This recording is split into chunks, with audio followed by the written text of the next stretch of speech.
So an official welcome to the Conversation Café. It's a program by the Multi-Faith and Spirituality Center where we engage students in questions of faith, reflection, discuss topics of human growth. And today I'm really excited because we get to do a poetry writing workshop. And the topic is actually poetry and play, a playful composition workshop. And I think that's exactly what we need, some play. And as we gather, I just want to be mindful that we are gathered on traditional Ganengehaga territory. That's where the university is located. It's where I am located. I'm also on the outskirts of Montreal.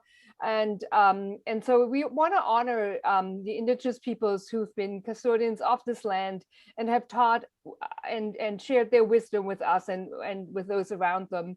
And Tiohtià:ke or Montreal has traditionally been a gathering place for many conversations and relationship building events. And so I hope we can also follow in that their wisdom and learn from their wisdom as we today gather together. If you're, I'm not sure where you all are, but you may be on another territory, and I will invite you to just reflect on where you're on, who settled the land originally. So welcome with that, and I'm particularly welcome that one of the people who joined us today on this Tiohtià:ke is Greg Santos. I've known Greg for a while as a friend, and but I also know that he is a poet, a writer, a workshop leader, and I'm really thrilled to welcome him in that capacity today. As he said earlier, he has several books published. His latest is Ghost Face. Maybe at some point you could put it in the chat if anyone's interested, or ask at the Concordia Library, because I think they should have that.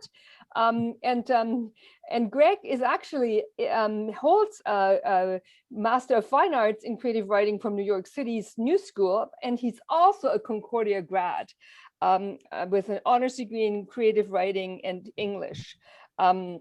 And in case any of you students who ever get an award, Greg's family has also been very involved in Concordia. And if the Humberto Santos Award of Excellence, if you or any of your friends get that upon your graduation, it's actually named after Greg's dad. So I'm really, really pleased to welcome you here today, Greg, and all over to you, and look forward to playing with words and poetry.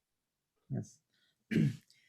Thank you so much, Ellie, for the warm welcome, and welcome to everyone who is here to join me for this poetry workshop. And yeah, I have it.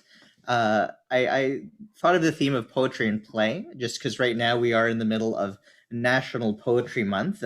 April, it's funny because it comes from a line. It's from T.S. Eliot's The Wasteland, which is April is the cruelest month. And I don't know if it's a joke that people were playing at the time to decide, let's give the poetry month to the poets and give them that line. But it's a nice sunny day, so I'm glad that we have a nice sunny day today to do this workshop.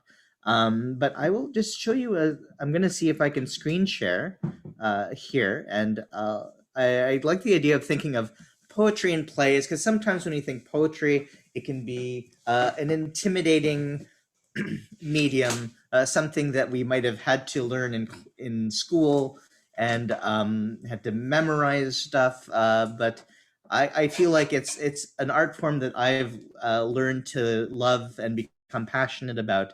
And I'm just always happy for an opportunity to share this passion with other folks. So what I wanted to do today is share the idea of playful poetry prompts to get us, when we're stuck.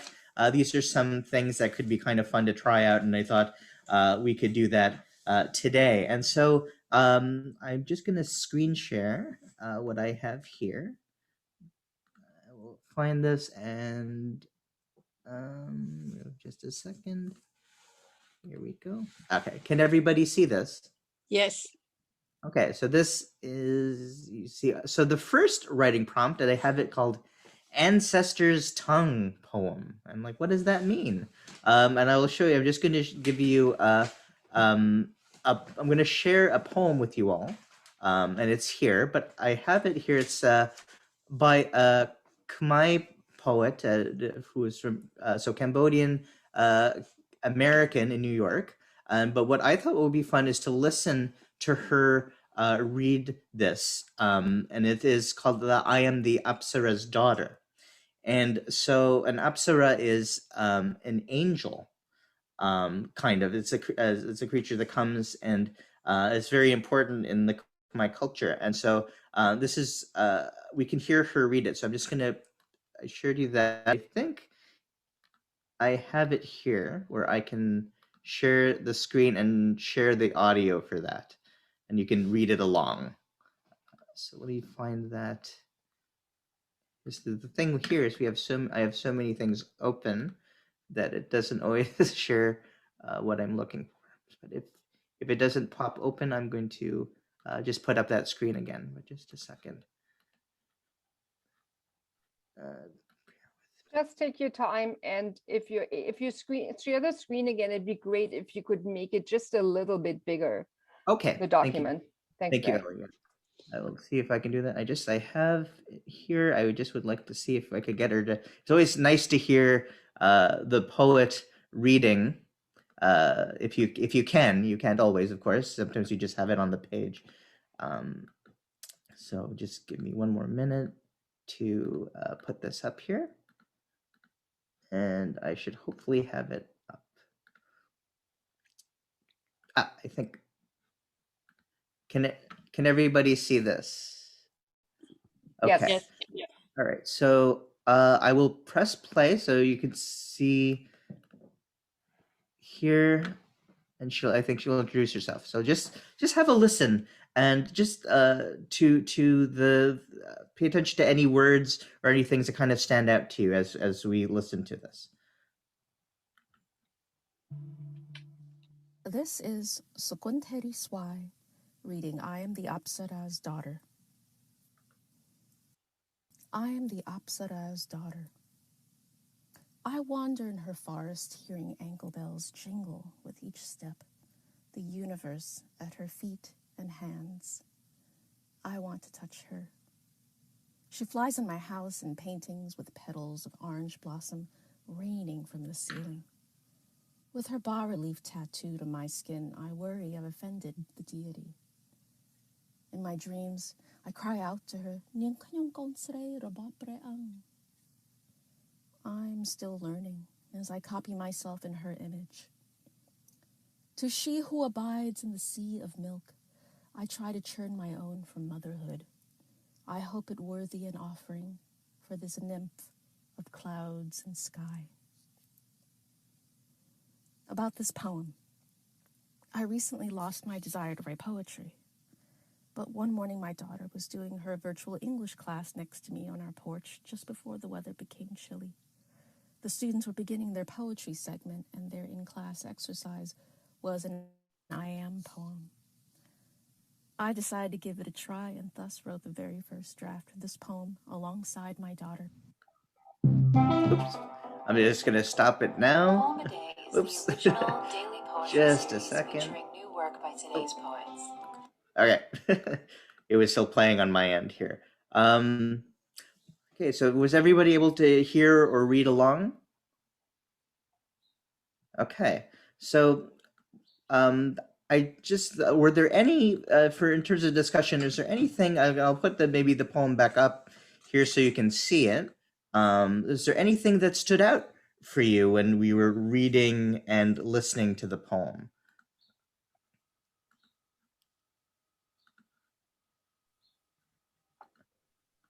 I might have had maybe just a brief I don't know the word and the way she enunciated rain or raining came down, and then it was a nice visual that the rain was falling, and then we ended up on her foot, the tattoo.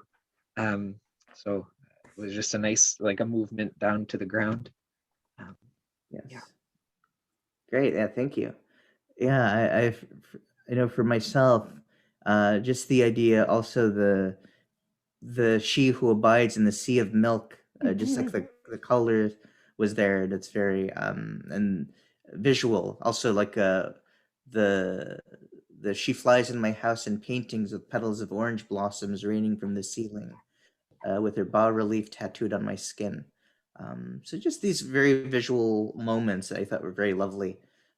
And so, and I also was interesting to, I personally can't read Khmer writing, but just to visually see it and to hear her read it is very, very interesting.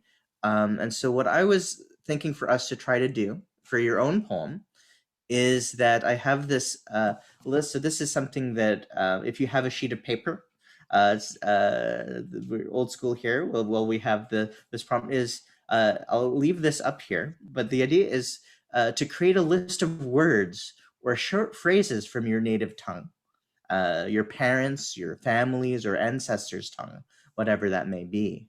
So these can be words that you cherish and remember fondly, or words that you remember hearing often, or words that you might not even know the translations for. So the idea is we'll take a minute, or I say a minute, but maybe a few minutes to list any and all the words you can think of, and just jot those down. And so then after that, they could take the time to write a poem, or a little story, or what have you. We can call it whatever it is. So don't have to worry about, does this have to rhyme? Sometimes it could be amusing, a thought, a memory, and just see what comes.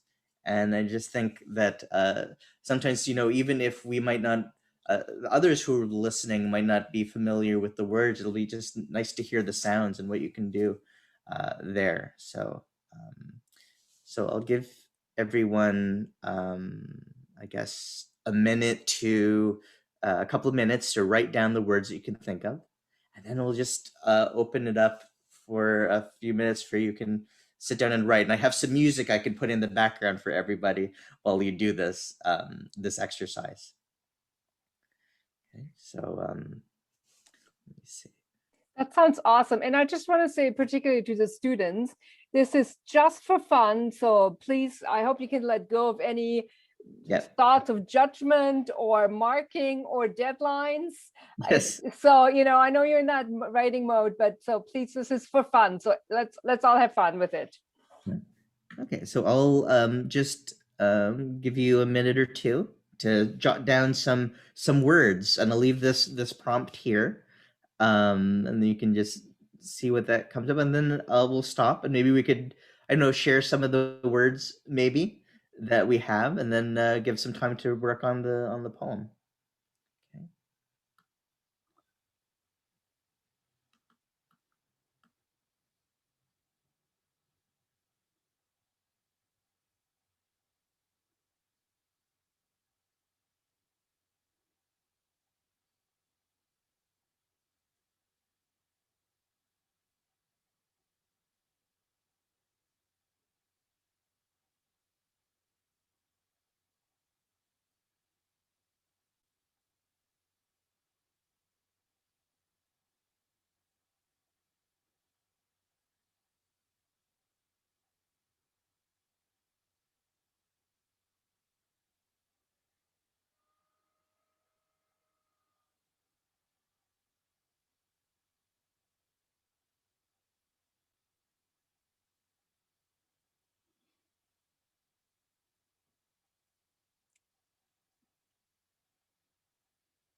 Maybe I'll just give you all one more minute to just jot down some words.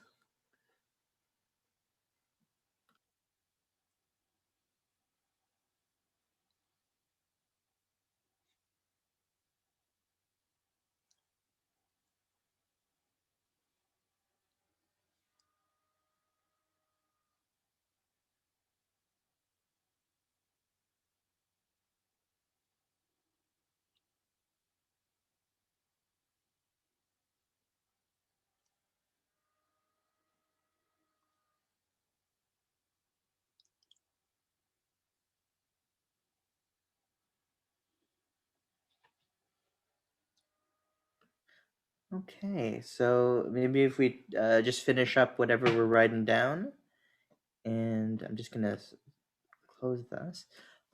So I'm wondering, before we get to the writing of the poem, if there's anybody wants to share some of the words or things that popped up from this little brainstorm part. Sure. Okay.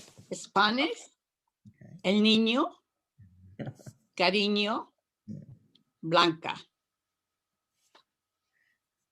Wonderful.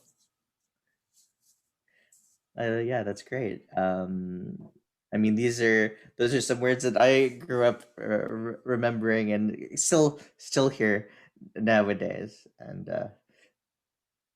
I think does anyone else want to share there? Just because there's one. Sure, I'll share mine. So mine are all German with in a heavy dialect that even some Germans wouldn't understand, that I grew up in a different part. So it's Schätzle, gell, Gummibärle, Haveusch, geborgen und Himmel. And I really appreciate the opportunity to reflect to use a different language, because I'm always curious about how our different languages interact, particularly when we're playful. Yeah, and I think it's I think fun to think about words, or that maybe that we have in our minds, or just I feel like in Canada too, people have so many different backgrounds. I feel like that idea, you can get so many different words and all kinds of experiences from different people. Mm-hmm. And does anyone else want to share? And if not, we have my daughter wanted to share something. So okay, so the words that I wrote is "it's all good," because my Grammy says that a lot, and we have this game where she tries not to say it the whole time we're there, and she says it like a lot. So I'm like, you said it," and we all start laughing. And then "I love you," and then "I'm going to pick you up like a sack of potatoes," because Grandma says that a lot to Arthur. And then I say, "Grandma, don't pick him up like a sack of potatoes," because it actually took her literally, and it was very funny. Then the Skittle Bunny is coming, because my Grampy pretends to be a Skittle Bunny who poops Skittles, and he leaves us like whenever they visit in the morning, he leaves a trail of Skittles to their bed, and then when I come to see them in the morning, I eat the Skittles on the way there. And also come for lunch. Thank you. Yeah, that's great. Mark says that's great. I like the things I want to visit from the Skittle Bunny. I know, Mark. Can we arrange for that? I think students love a Skittle Bunny visit right about now. So, Betan, I don't even know how to say your name, but welcome, and it'd be great to even hear say hello. Can you hear us? Maybe, maybe not. All right. Okay. So that's good. Thank you. And everyone has some of their words. I'm thinking now we can just take maybe 5 minutes or so, just so that we have time to do a few of the other activities. But maybe 5 minutes to write a poem. And in the background, I will put some music, if people don't mind, or feel free to mute it. Some people like music in the background. Some people just prefer it to be silent, but feel free to mute it or turn off the music if you don't want to. But I have this actually helps me lots of the times with when I'm writing. It's I go on YouTube and I find where is this? It's kind of funny. This music, which is like jazz and rain in the background. So I'm just going to see if I can find that and put that up here for 5 minutes, and then we can do some writing of the actual poem. And the idea is to incorporate some of these words into your creative writing piece. And so you can mix it up with feel free to play with the language there. That's the point, and put it all together. So if I can get this to work, I'll start it up, but feel free to begin when you're ready. Hi everyone. I was trying to make that not so abrupt for everyone. I didn't want to just so boom, hi. So trying to ease out of the little cafe atmosphere. So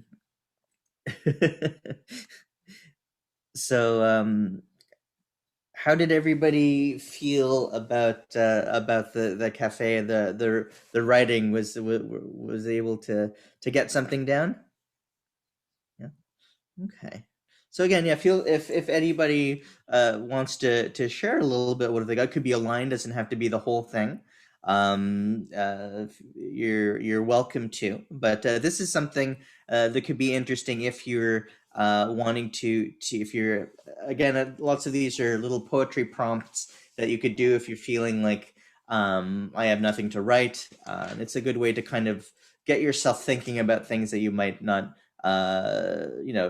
might be in the back of your mind, and then it'll just come out in this way. I find like snippets of things that we remember from when we were younger, or just from our family, from will pop up now and then. But what do you do with them? And I think this is a fun way to incorporate that into our writing.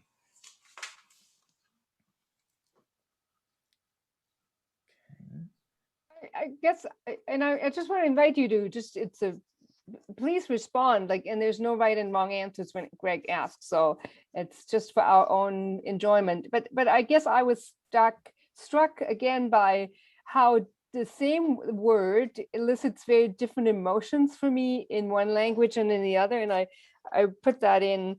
I talked about, one of my words was Himmel, which is, I'm always curious because, or amused, because the German word Himmel means both sky and heaven in English. And I've always found that a neat thing. And so and then I sort of write about a few of the things that I haven't, like the Gummibärle, which is just gummy bears. And I sort of say how much less magical sounding English, but just as delicious. And how can words express such different emotions in a different language? It's never sort of occurred to me, but yeah, just wonder if others have other reflections, or similar or different reflections.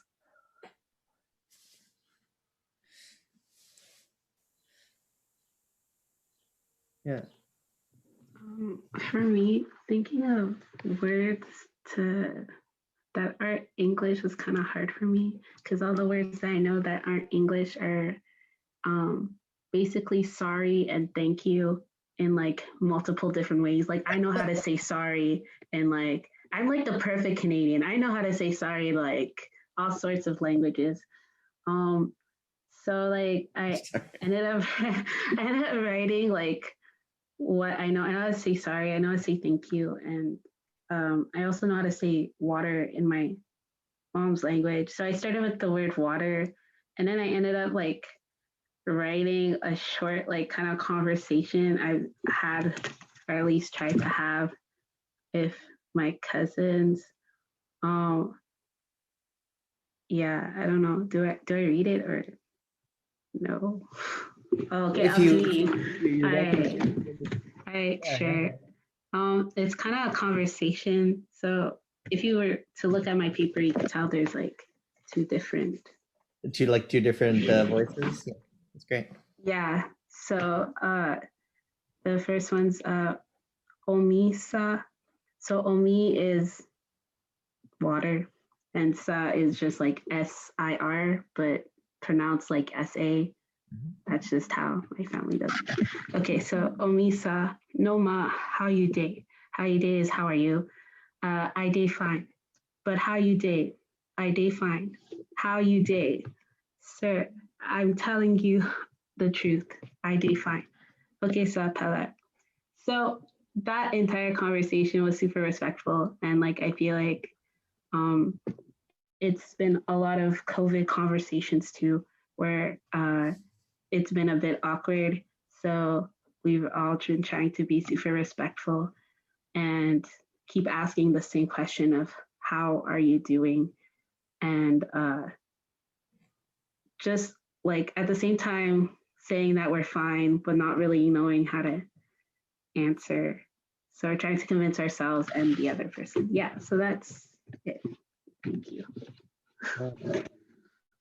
No, thank you for sharing that. And absolutely, the idea is like the how are you, and like right nowadays it's taken up a whole other meaning. Like how are we COVID wise? How are we at a regular day? It depends, and I think and I like the idea of there being a conversation, and that how the repetition of this word is something that how are you, how how are you, how am I, and you want to do we share or do we not share how much these days. So that's really powerful actually, so thank you for sharing.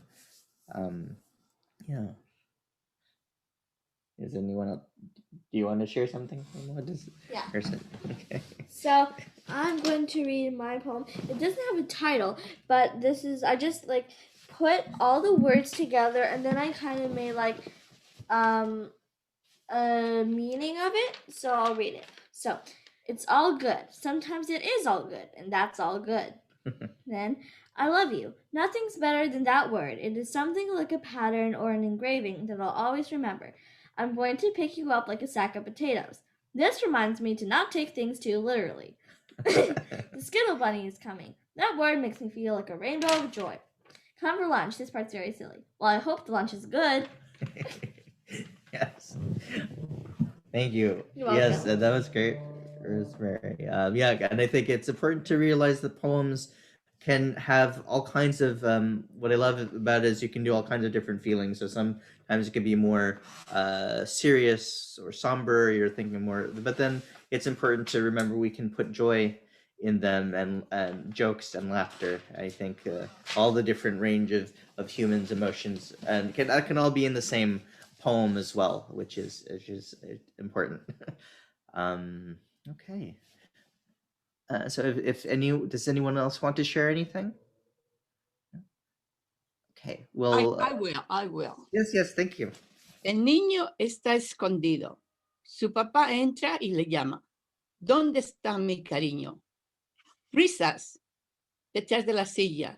Descubre dónde está el niño. Oh, that's lovely. Thank you. And so I love the idea of Marisol is my mom, and I'm so grateful to have her here doing the workshop with me. But just makes me think of playing hide and seek, and where is El Nino? That was a nickname for me growing up, and so that was lovely, Mom. I don't know if I've heard you write a little poem before, so it's really lovely to hear that. Thank you. And it's nice to hear Spanish. It's one that I don't get to practice as much anymore, as I always talked with my grandparents in Spanish. So we'll have to practice with the kiddos, right? Yeah, that'll be fun. All right, so I have another activity which is kind of fun. I had a few set up just in case. You never know how long these can go, but this one's I'm just gonna see here. I'll just show you. I got this deck, which is very interesting. It's called Divining Poets. Oh, it's upside down. Sorry. Or no, it's not upside down. It's just the pictures. Dickinson. And so what it is, it's really fascinating. So I'll just read you the description of it. And I struck by the magic 8-ball sound in his favorite lines from Emily Dickinson poems. Poet David Trinidad chose 78 quotes, the number of cards in a tarot deck, and found they worked. So dip into the deck with a question for Emily. She may tell you all is the price of all, or it's finer not to know. And so the different ways to approach it. And I think the deck looks like this. So these are Emily Dickinson. So it's very interesting. I just wanted to share a poem by Emily Dickinson, but then also we can use these cards as a way to have Emily Dickinson or channel her spirit to write a poem inspired by what she says. And it's fun. It has different instructions on how to use the deck. So it's ask a question, shuffle your questions into the deck, and then ask it, or you can, this suggests to do a 4-line cento poem, which a cento, I'll write it down here, is it's CENTO. It's a type of poem form where you take lines from other poets and then you put it together and to create a new poem. So in this case, if you do a cento with maybe from one line from Emily Dickinson to a line from someone else, and you build it, and you can create new meanings with this form. And it's kind of like a patchwork quilt poem, and it's a fun way to, if you're stuck, it's fun to look. I've done this. We're looking at indexes from a book. You can just see lines, and it doesn't have to be from another poem, but that could be something interesting where you kind of piece it together and you piece this type of poem that way. But I'm just going to read or put a poem up here just so we can all see it. I have it on my document. Just a second. I will share screen. Okay, I'm just going to move this down. So this is the Divining Poets, Emily Dickinson card deck. And I just think it's a kind of fun thing. And this is one of my favorite poems by Emily Dickinson. And I'll just read it out loud to you all. And hope is the thing with feathers that perches in the soul and sings the tune without the words and never stops at all. And sweetest in the gale is heard, and sore must be the storm that could abash the little bird that kept so many warm. I've heard it in the chillest land and on the strangest sea, yet never in extremity it asked a crumb of me.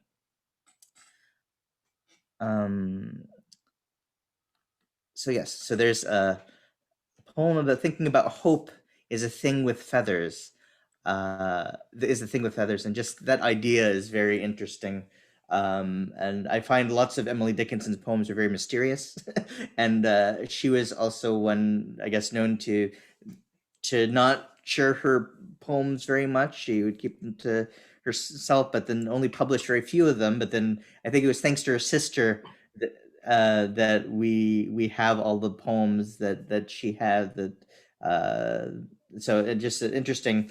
So what I was thinking could we do is we could I'll shuffle the deck here, and again this is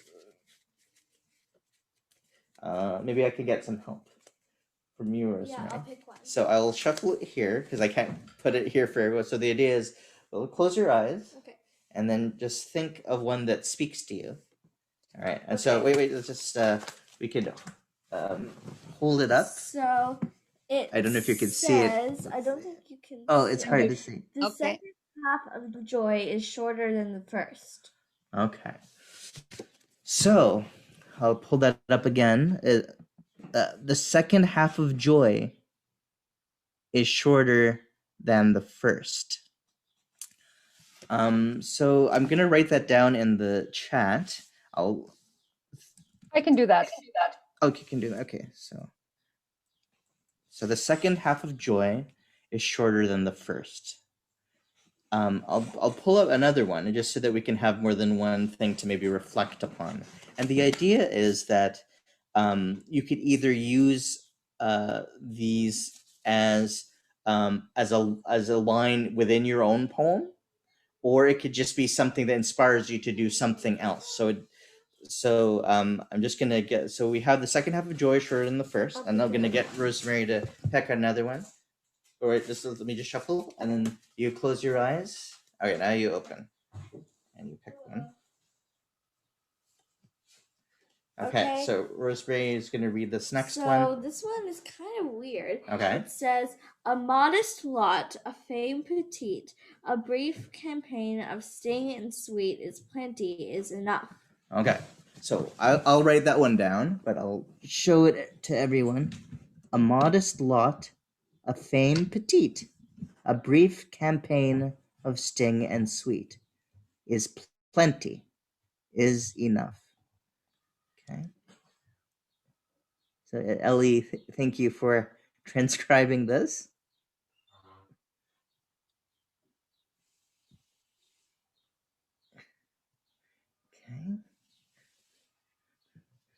think we got it. So we have these ideas here. So this one's a little bit more esoteric, but the idea is maybe reflect on these words that are from lines from Emily Dickinson's poems, and that they've been all cut up here in this way. And the idea is just maybe think for just if we could do another few minutes, I can take us back to the cafe and take a few minutes to reflect on these thoughts and see if there's something that that you can write based on that. And so this is another creative way, I think, to access play, and in this case, the words of another poet. See if that can inspire us to do something new. So so the words are in the chat, and so I'm just going to put up the music for another 5 minutes or so, and I think we go till 3 o'clock, so it'll just be, see what you come up with, and if people have some time to just share a little bit what they got, then we can do that. And feel free, if you have any questions or anything, feel free to check in with the chat here. But I'm going to see if I can put up that the music one more time.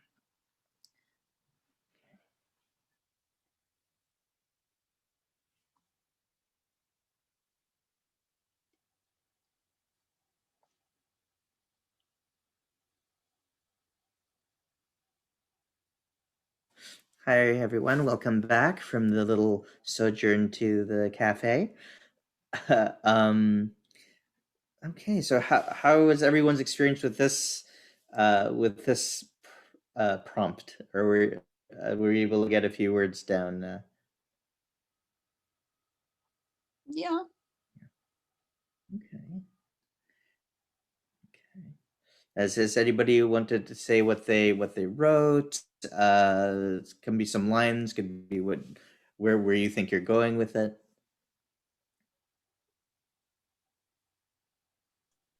I was inspired by Evishore from earlier in your conversation, because I was struck by all the time markers, second half, brief campaign, and I just it was almost like I ended up in a conversation with Emily. It's like, thanks for that, but lots of time and space, but now what? It's COVID. Do you know about that?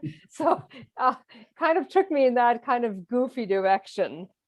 But then the whole thing about it's enough, there's plenty. So, hey, Mariah. Hello. Just joining the fun. Okay. Anyone else? Or do you want to, I think Rosemary did one, but I think it was based on when we first got this deck where Rosemary was trying it with me. Yeah, go ahead. So we were trying this deck a couple days ago in school, and I chose this card, and then I kept getting the card like 3 times in a row, and I was like, what? We kept shuffling it, and it was and it was so weird. And so then I just remembered it. Do you remember what it was? And it's called The Dark Felt Beautiful. It said The Dark Felt Beautiful. So I wrote a poem inspired by that. Okay. The dark felt beautiful. Shadows can be lovely once you're in the light. Sometimes the light is too blinding for the eyes, and the dark felt beautiful. In the dark, a ghost of light resides in me, a soul who is indeed blinded in the light. Brightness can be troublesome for you. It can sometimes see too much. In the dark, it is soothing. Just the dark can you. The dark felt beautiful. Yay. Thank you. Oh, that was great. I love the idea that the idea of brightness can be too bright, but then sometimes the dark can be soothing. Sorry, I have a timer here going off. All right. Is there anyone else who wants to share what they got? I got 2 lines. Okay, well, 2 lines is something, though. Fame is sweet, but it's enough. Fame is sweet. Oh, that's very nice. Yep. That's cool. Yeah. Well, I think like haikus, they're very short, right? It's trying to pack a lot of information in just a short just a few words. So Yeah. concision is tricky to beat too. So that's great. Yeah, Thank because you. sometimes people think like, oh, my poem needs to be super long and stuff. But even if it's just like one simple, like even like one word, then it's still really good. Yeah. I found this activity much harder than the first one. Yes. It just and the quotes. I mean, I know I love the activity of picking from the deck. We do that with our wheel. We just randomly pick questions, but I found them harder to get to even just get inspired or get an idea. Yeah, and this one, if we were all together, I guess it'd be fun to be able to choose your own card. I would normally have the chance to be able to go here, pick your own, or try it out to see what speaks to you. So I guess that's one of the limitations, unfortunately, of this online version of this class. But something to do where even I've seen different ways to do this is like finding a dictionary or a book and flipping to a page and then just put your finger on a word that comes up, and then do like 5 of them or 10 of them, and do that, and then you get a series of words, and then you can build something that way. So that's another way to try to get words when again, if you're stuck, sometimes it can be this strange jolt where you go, wait, I wouldn't have thought of that, but it kind of forces you to maybe think out of your creative box that you normally that you might normally go to, or your creative well, which is where we go to a lot. So I think using chance is very interesting in writing creatively. So I just see that our time is 3:02, and I think Maria, I'm sorry for you able to come in at the end here. I'm just wondering if I do have one more thing, that if I could go for a few more minutes, if people are welcome, feel free to head off if you do have to go. But I have one more activity here that if anyone wants to give it a shot, it's I'm just gonna share screen here, and where are we? I don't need the sound. All right, so I'm just gonna put this up here. It's about ekphrastic poems. So I don't know what is that? And so it is a fancy word, but it's just more, I'll read the description. Ekphrastic poetry explores art. So using a rhetorical device known as ekphrasis, which is Greek. I'm just going to say Tazi has to leave. So thank you for joining us. I'm just going to have it here. But thank you for those who have to head out. Thank you for joining us. It was a pleasure. But here, so ekphrasis uses a rhetorical device known as ekphrasis. The poet engages with a painting, a drawing, a sculpture, or other form of visual art.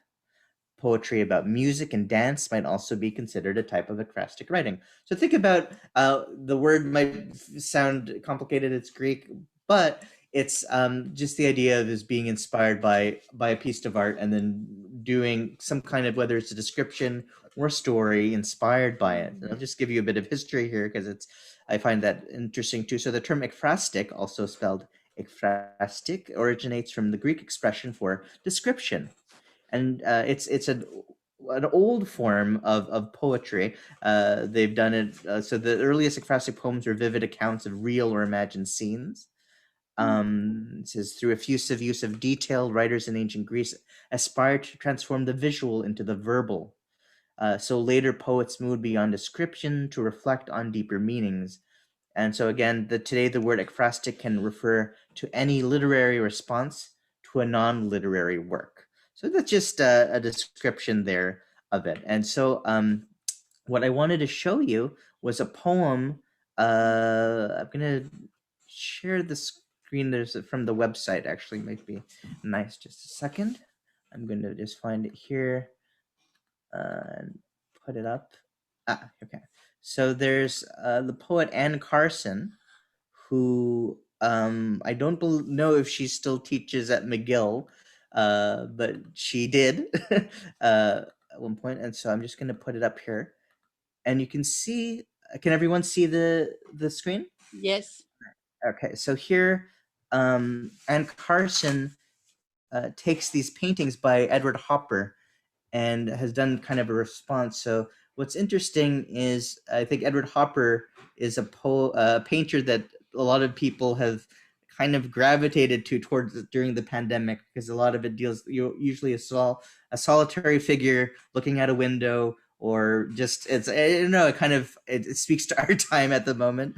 But I just thought this was quite lovely, and so Anne wrote this poem called "Room in Brooklyn," and it's a whole series of poems. And so if you look down, there's Nighthawks, which is another famous Edward Hopper painting that she used. But I'll just read this one to you, "Room in Brooklyn," and this is inspired by this painting that you can see here. And I guess what's interesting is like she uses each line is a word, and so that's unique in the way it looks. It's all to the left and just one word per line. So this slow day moves along the room. I hear its axles go. A gradual dazzle upon the ceiling gives me that racy, bluish yellow feeling as hours blow the wide way down my afternoon. And so it keeps going. There are all these other, they all go together, but I just wanted to show that she was inspired by looking at this picture. And sometimes you want to imagine, like, how are we, are we entering this picture? Are we describing what's happening? Are we there and experiencing this? And you can do like a story, or you can do a poem that way. And so this is just another interesting approach to do it. And if anybody wanted to, there is one picture that I have here that if anyone wants to take a few minutes to look at it, and it's called Cloud Dance, and I took this from there's a magazine called Rattle Magazine, which actually does ekphrastic challenges every month, and they will post a picture, and then people can do a response to it, and then send it in, and you could, I guess it's a little contest every month, and they'll publish it, and so it's kind of nice. But this was one of their challenges. And one way that I have here, just for some ways to think about it, to do this prompt, is when you're thinking of it, so what does the image remind you of, right? So when you look at it, so these are kind of like little questions that you can answer, kind of think of it as a brainstorming part, and then the poem can come from there. So, or then what colors, textures, shapes, details, actual images can you find in this work of art? You can make a list. So you'd see here, and you would then go and write down various, the colors that you see, maybe what are more specific details. So that's why then goes, now describe in more poetic detail what you see. Be descriptive. Are there bright red outlines holding two circular shapes, or what are they doing? So here, if we see the birds, we'd start getting more details. And then lastly, we have, if you could walk into the picture, how would you describe that journey? Use your senses. And that's where I find in poetry, it pops is when what does it taste like? It smells like, it feels like, it sounds like. And so I don't know if we want to take a few minutes to do that. Greg, I'm actually wondering if you would be willing. I love this. It's such a great exercise. The what do we feel, see, hear, especially as we're all in our heads writing papers, or the students are. But I'm wondering if you'd be willing to send that to me, and I could send it out to the participants, and then they could do it, in your spare time as a break from exams. If you're willing to do that, because we are at 3:10, and so I do want to honor the time. So if you send it to me at my email, I'll send it out to all the participants. Yeah, that sounds perfect. So this was an extra one that I thought would be fun for everyone to try out. So this will be a good opportunity to do it in your own time. And and you can look at all the different. I have a document with all this stuff on there, so it has links with all like some of the different things we looked at, and just in case you're interested in and seeing examples as well. So I could send that over to you, Ellie. But thank you everyone for joining in. I appreciated everyone. I'm just gonna take this off here. So I appreciate you all doing this. I think Rosemary, you wanted something. I think you wanted to share a little something. If you don't mind, I wrote this poem that I wanted to share with you. I remember I was looking through like this book of like pictures, and then I saw this one that I remember. It was like this person painting like planets in their house. And so then I thought, oh, that's cool. So then I wrote this poem that I'll read to you. Okay. If I could, I'd paint the whole house with golden blossoms that come to life against the navy walls, stars in the endless galaxy. Lovely. I'm just taking a look. Yes, if I could paint the whole house with gold blossoms and come to life against the navy walls, stars in the endless galaxy. That's lovely. Thank you, Rosemary. So thank you, everyone who shared, who wrote, who took part in this. I appreciated it. Mom, could you send me a copy of your poem, like the El Nino one? Because I'd like a original, a Marisol Santos original. I think it's in the garbage. Oh no! Oh no! Well, you have it recorded, Greg. You can always, and you can listen to it again by the author, by the poet. So yes, great. So there you go. Bye. Thank you, everyone. Thank you, Ellie, Concordia. And I want to say a huge thank you, Greg, for leading this. I know an hour always flies by, but I really appreciate you leading us to a couple of fun exercises to get our creative juices flowing. And often I think it's so important that we tap into ways of thinking and playing and being that are not just logical exam writing mode kind of approaches. So thank you so much for being here, for leading us, and it will be online, and you can watch it again. And just a little advertisement for the MFSC.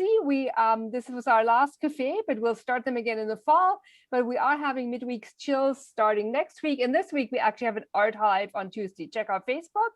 And also that's where the recording of this will be if you want to watch it again or engage in the activities again. So thank you so much, Greg. I really appreciated your leadership and your depth of poetry and of play. It's been really wonderful to see. So thanks a lot. Bye, everyone. Bye. Bye. Bye. Thank you. Thank you all. Yep.